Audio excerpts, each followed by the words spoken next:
Mseto Media, tupo kazini kukuhabarisha. Hapa utapata habari zote za ukweli. Hakikisha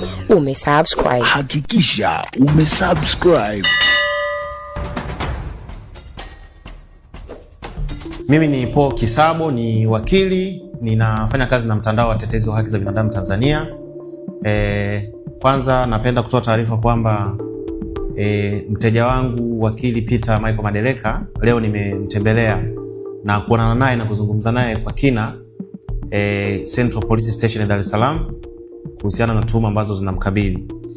Wakili Madeleka alikamatwa tarehe 14 Agosti 2026 akiwa katika Mahakama Kuu Division ya makosa ya rushwa na uhujumu uchumi Mikocheni, akiwa mahakamani na alikuwa na kesi na wateja wake aliokuwa ameenda kuwawakilisha.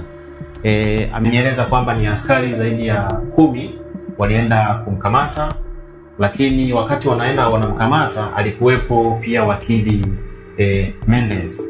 Kwa hiyo mteja wangu anashukuru pia wakili Mendez kwamba alitoa taarifa mapema na kwa wakati.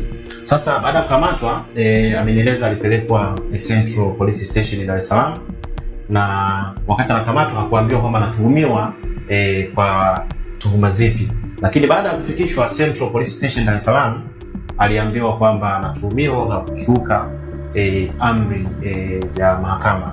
Na baada ya sisi kupata taarifa tumekuwa tukifuatilia kuanzia mwanzo, lakini pia specific naomba niwataje mawakili wafuatao ambao wamekuwa mstari wa mbele tangu mwanzo. Tumekuwa tukifanya kazi kwa pamoja katika kufuatilia swala la wakili mwenzetu Peter Madeleka. Wa kwanza ni mke wake amekuwa pia mstari wa mbele kufuatilia swala la mume wake, lakini pia wakili mwingine nipo naye hapa anaitwa Mugarura Nicholas, ni mwanachama wa TLS, wakili wote ni wanachama wa TLS, lakini pia wakili Emmanuel Ukashu, mwenyekiti wa Young Lawyers Association TLS, lakini wakili Maduhu William ambaye anafanya kazi na kituo cha sheria na haki za binadamu, lakini pia wakili Gray Dedan pamoja na Mendez ambaye alitoa taarifa kwamba wakili Madeleka amekamatwa, pamoja na wengine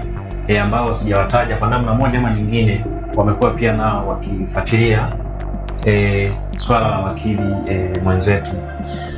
Sasa wakili Madeleka leo amehojiwa kwa tuhuma za kukiuka amri ya mahakama kama ambavyo taarifa jeshi la polisi mliona, lakini baada ya mimi kuzungumza naye amenieleza kwamba hakumbuki na hakuna amri ambayo ilitolewa na mahakama hiyo tarehe 27 na tarehe 13 ambayo yeye anatuhumiwa kukiuka, na wala hatujaambiwa kwamba ni kifungu gani cha sheria za jinai amekiuka. Hatambui uwepo wa amri yoyote. Yeye amesema, kwa sababu amesema haijawahi kutolewa amri ambayo anadaiwa yeye kwamba ameikiuka. Lakini pia swala la dhamana yake jeshi la polisi wamesema watampatia dhamana kesho Jumatatu saa 3 asubuhi au mapema iwezekanavyo. Lakini ombi ambalo naomba niliwasilisha kwa mawakili wenzetu ni kwamba an attack against one advocate is an attack against all advocates, na more important ni an attack against the profession. Kwa hiyo kwa umoja wetu naomba mawakili wengi tujitokeze zaidi, lakini pia kesho hiyo asubuhi twende Central Police Station kwa ajili ya kwenda kumdhamini mwenzetu kumpatia uwakilishi, lakini pia endapo atafikishwa mahakamani kesho, kwa wingi wetu basi tufike mahakamani kwa ajili ya kumtetea wakili mwenzetu Peter Michael Madeleka.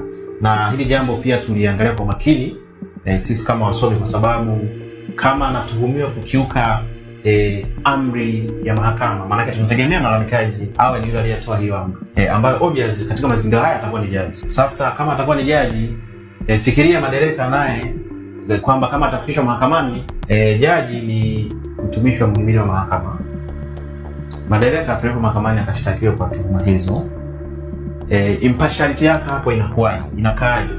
Ni swali ambalo inabidi nilipose, tunajaribu pia kulitafakari sisi kama wasomi. Kwa hiyo amesisitiza kesho tujitahidi, kama atafikishwa mahakamani tuende kwa wingi wetu tukamtetee, lakini pia kufuatilia dhamana yake kwa sababu ni msomi mwenzetu. Hakikisha umesubscribe, comment, like na kushare. Mseto Media, we connect everywhere.